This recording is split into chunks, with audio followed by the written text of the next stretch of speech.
Welcome to the state of the market, everybody. How are you doing? Thank you, everybody, for coming. And this is Option Pits weekly update on what's going on in the markets. We have inflation. I guess we don't have inflation. Inflation is back to normal. The Fed is still running 4.5%. Yeah, I guess we are running a daily thing. We'll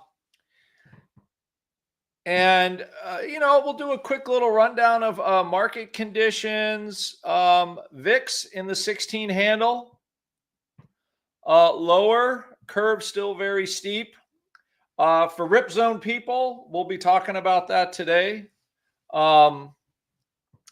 Also, PPI number coming in, probably not going to be that big either. So and then we have a deal with China.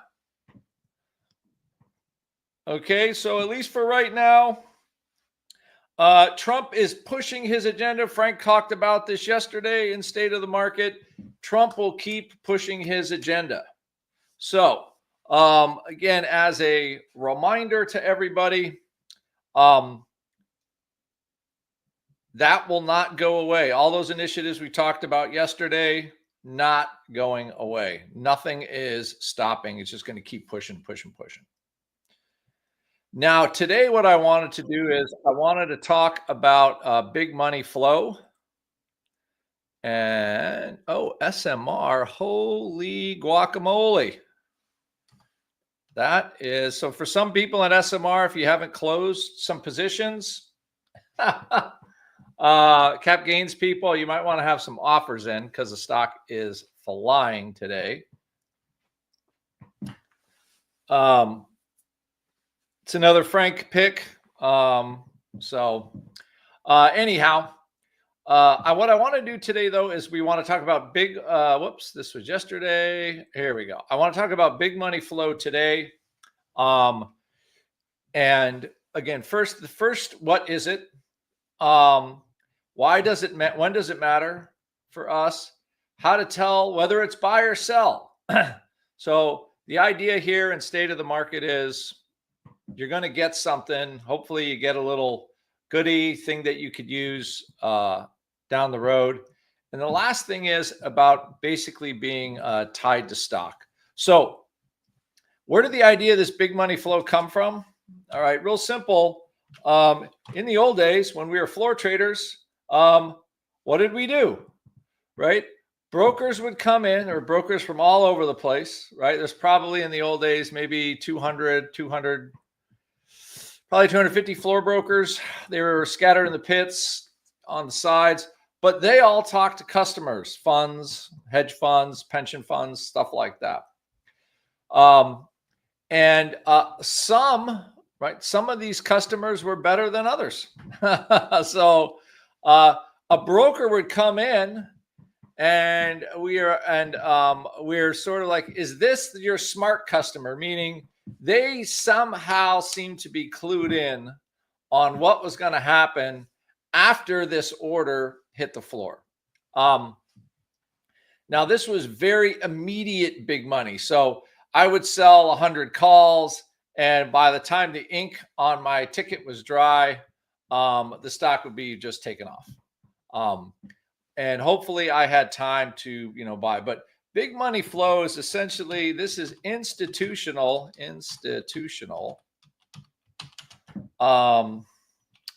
buy and sell order flow. And it's usually 500 or more contracts. Not always, but institutions are getting smarter now. I've seen a lot of paper where you see, I'll hopefully pull up some examples for you. Again, today it's kind of early for big money flow. It's only 10 o'clock. But the idea is, of course, institutions buy blocks of stock. So it's a concept too in option fingerprints, when all of a sudden this order flow starts coming in more. Now, one of the things with like option fingerprints are You want, even if customers are writing calls, even if institutional customers are writing calls, selling calls against a stock position, they don't normally do it a year out, but even if they are, right, that's a committed holder. So one thing about institutional money flow is, basically institutional herd mentality. Like when they like something, okay, no stock goes up without an institution getting into it at some point. You could have small caps, have a little movement, okay, but ultimately you need all of that huge money. Retail order flow in stocks is certainly there. It can be very big, like in GameStop when it got kind of taken over and by retail order flow. There was some institution in there, but mostly retail order flow was just blowing everything up. But for stocks you want to invest in, you want that solid institutional interest in the stock. And that does change the game somewhat for us, right? Because now all of a sudden you see open interest, which I'll talk about here in a second, and we can move in that frame. But it's giving you an idea that money is moving into this name. So let's just take a little look here. So I'll give you an example of a stock that I'm interested in right now. I think we have a trade on in. Do we have one of these on Delta Strike already? Anyway, but there has been there's a couple of things here for you to see. And so just as an example. All right. Just because there's open interest, is it necessarily mean a stock is going up or down? I would say in general, calls on the upside are bullish, puts on the downside are bearish, unless they're selling them, right? So there's a trade called a line in the sand put.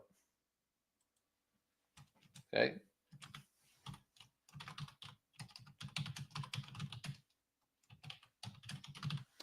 Now, a line in the sand put is large institutional flow sells out of the money puts for yield.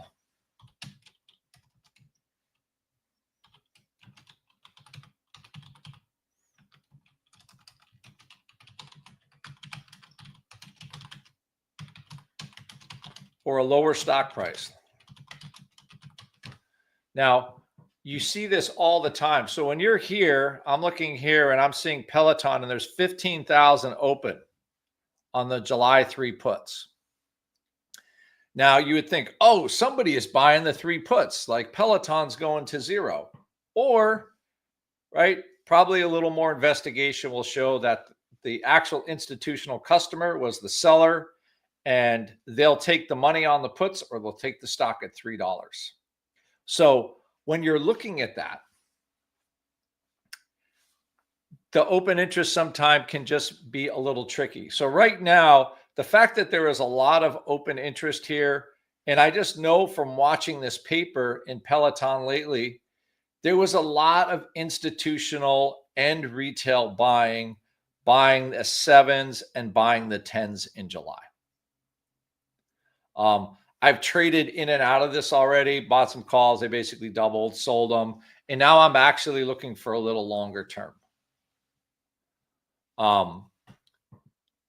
But the fact that, 85,000 contracts go up in here, 58,000 contracts are going up in here, and you don't see the blocks selling, right? When you don't see money getting out, to me, that's a useful sign, right? It's rare.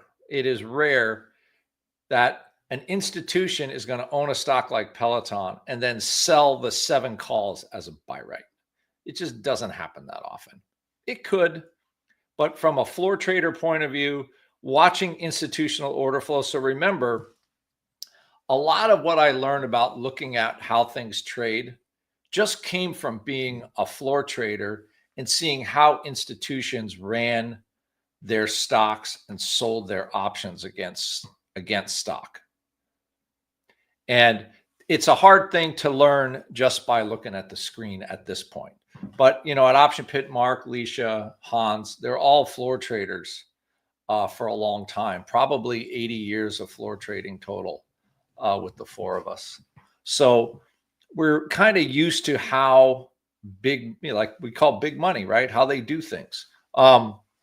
So my sense in Peloton is this was accumulation, a lot of trade coming in. And the fact that they're buying these things, buying options now, this is a very speculative option in a $7 stock. When you're 30% out of the money, something like that. Crazy speculation. That's not something I would necessarily recommend. It looks sexy because it's 28 cents. But, I'm a little more like, okay, I'll buy the 7-10 call spread for less than $1 and see what happens. Again, not a recommendation, but I am long this particular name.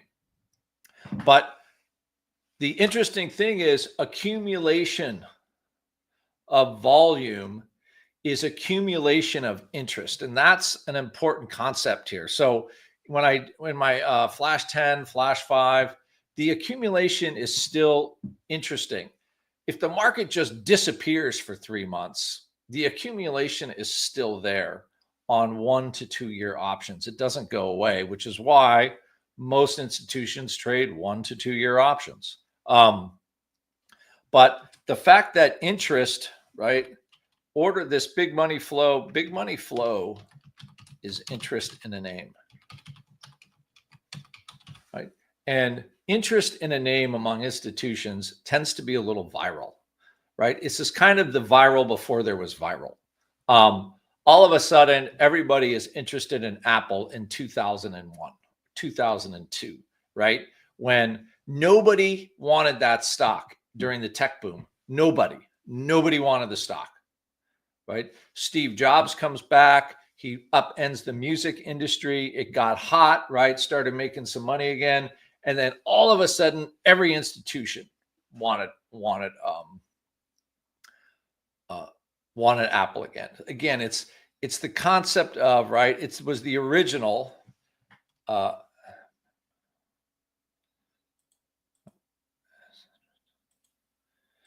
Says interest in a name. That was the first viral.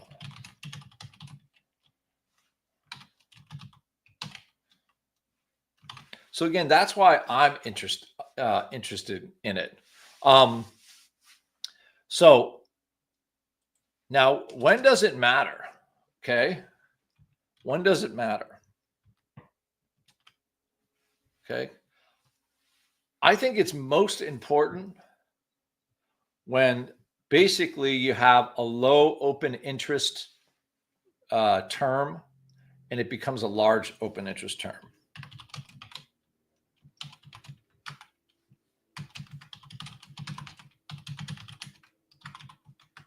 So I'll explain what I mean by that. When does it matter?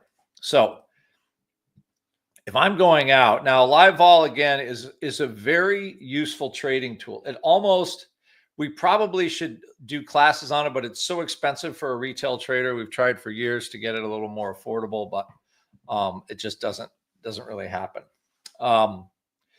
But what you want is, there are times when there is just very low. Right now, I'd say we have about, 100,000 contracts, maybe 75,000 contracts here in Peloton. Now, from a time and a place, when does this open interest grow? When it starts growing. Like right now, it's about 75,000. I would not say that is very high yet for a name like this. It was a pretty hot name on the street in 2020. If you guys recall, I think it was $150 or something. I would expect to see 250 to 300,000 contracts in here when there was actual real retail buying. I'm sorry, actual real institutional buying. I don't think they're in there yet. Now there is a little bit of paper in Jan 2027.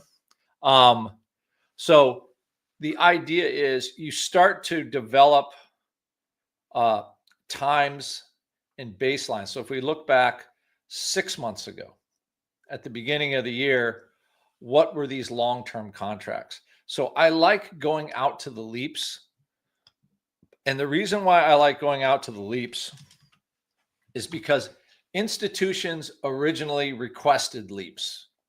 Leaps are just long-term equity anticipation. I forget what the P is for products, I think. Long-term equity anticipation or accumulation products, something like that. It's some crazy acronym they made up when I started market making in like 1991. But institutions, right? And I remember nobody wanted to trade them at like the markets were really wide because like how do you price a 2-year option, all that kind of stuff. And eventually, Susquehanna O'Connor figured it out pretty fast. But the reason why does it matter? It's because they like to buy something and not have to deal, right? They like long-term options.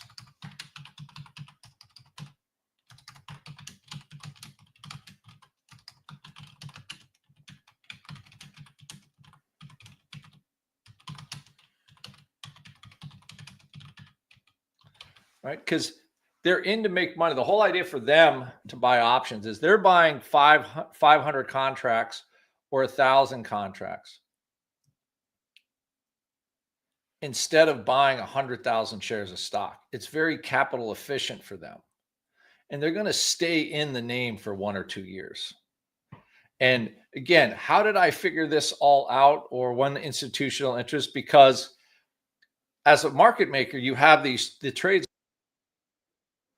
Let me just see what my alert is here. Oh, SPY is making a new high, slowly but surely grinding up.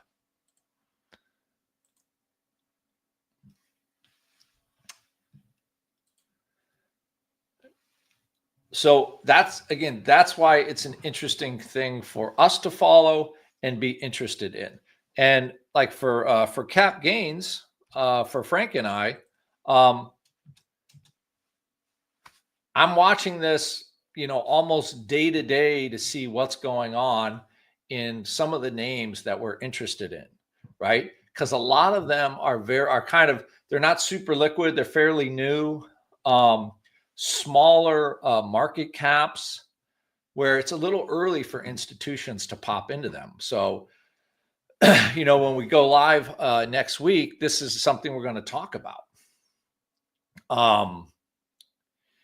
And when the flow is going to start to come in, there will be it's very interesting for me as a catalyst for me to want to kind of jump on board.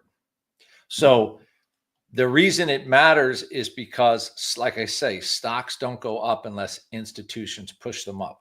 There will be occasional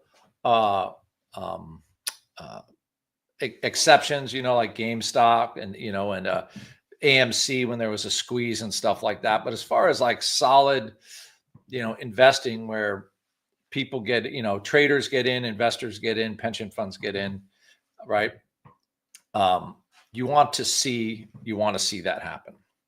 Now here, and I'll answer all questions at the end. So one thing I want to help you with here is how to tell whether it's buy or sell. And Livevol makes this actually relatively easy. So one thing you have to understand about buy and sell is exchanges have rules.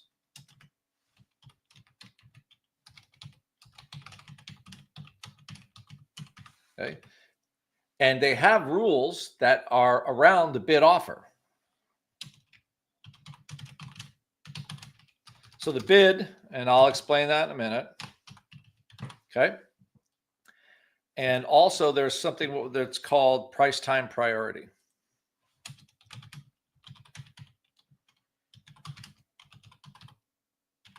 So what happens is market making firms pay a fee to, in the old days, I owned a seat, you're on a seat, you're on the exchange.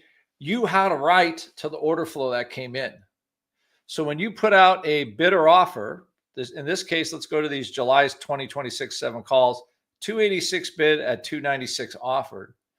I had a right to trade on that market before, right? Before anybody else. If I was first, I had the right to that order flow as a floor trader. So when an order comes near the bid, when trade is near the bid, near this 283, okay, that's the institution or the customer selling to the liquidity provider, right? You just can't, right? You can't, as a customer, just expect to trade anything, any price you want. The floor trader and there's a bid out there. The trader that is first, institutionally now, electronically first, has a right to that order flow. Now, a lot of big money flow could be matched ahead of time and saying, hey, we have a buyer of X number of contracts. But it still has to trade on the bid or trade somewhere near the offer. So if an institution is selling, it will be somewhere on the bid price. If an institution is buying, it will be somewhere on the offer price, because those are the exchange rules and how they work. Every once in a while, it'll trade at a price in the middle where it's very difficult to tell which way the customer is going. In general, the easiest way to tell about buy or sell flow is if volatility, this is sigma volatility here, is going up or down in the term that's happening. So if there is a lot of institutional buying interest and very little institutional sell interest, volatility will go up in that term. You'll see all the option prices expanding very fast. If there's institutional selling with very little institutional buying on the other side, taking the other side of the order flow, you'll see volatility dropping very fast in those names. So when you're trying to say, how do you tell whether it's buy or sell? Okay. So selling occurs on the bid, buying on the offer, buying near the offer price. Okay. Again, just because of the rules. And then lastly, I would say follow the volatility.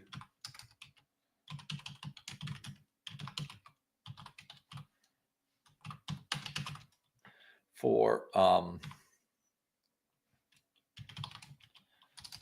order flow direction.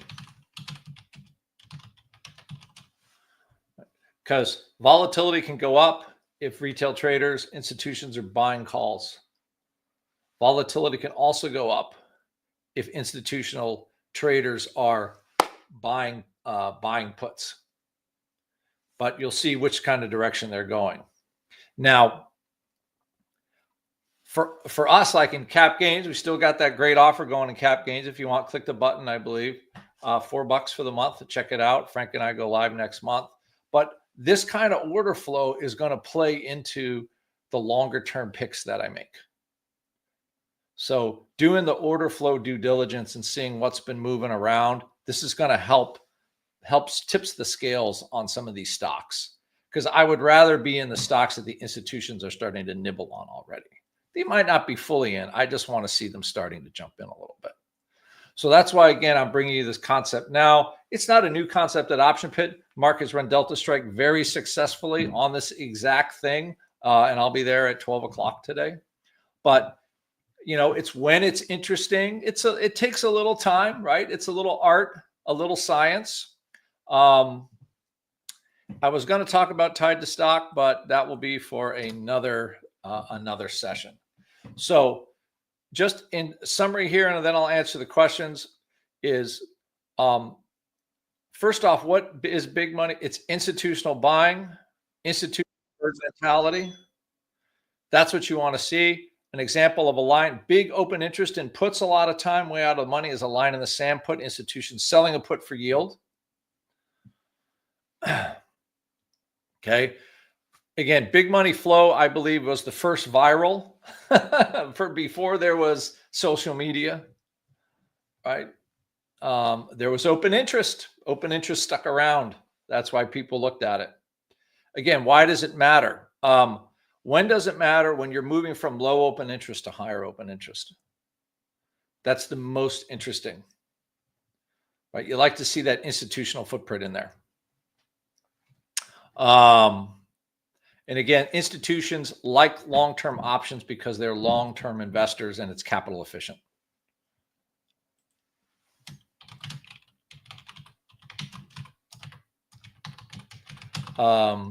Now, again, how to tell whether it's buy or sell.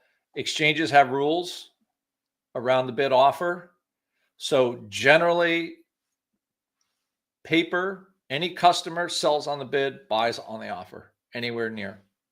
That's how the order flow works. Also, volatility is your second indicator. I believe we will do a PDF on Big Money Flow. It will go out with the replay of this video. What relative percentage of institutional options are LEAPs? You know what, Robin? I don't know the exact number, but I would guess 70. But that's a number I'll ask Russell Rhodes on Wednesday or Friday for. I'll send a note to him actually. But it's well over 50%. It has to be like 70%. That would be my guess, just looking at some of the paper.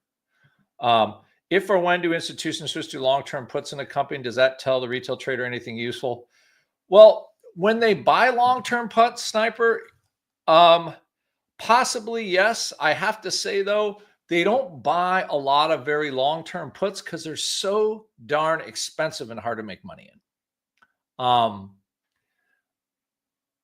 You can look at a lot of names, and those are like, if they're stocks, you see anything. But I'll tell you, it is hard. Are LEAPs ever bought on higher dividend stocks? The problem with LEAPs is they don't pay dividends, WA. So a lot of high-paying dividend stocks, there is not as much LEAP activity on them, especially if they're in the money LEAPs because they don't pay a dividend. So you give up the dividend buying the option.